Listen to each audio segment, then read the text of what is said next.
కృష్ణ వినవారాధమదిలో ఎంత కలవరమో, కళ్ళల్లో కాంతుల సిరులు, గుండెల్లో నీకై మరులు.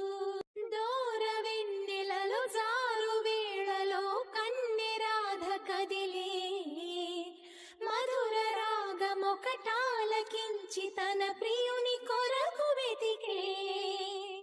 వేణు మాధవుని కానలేని చెలి మనసు మూగబోయే.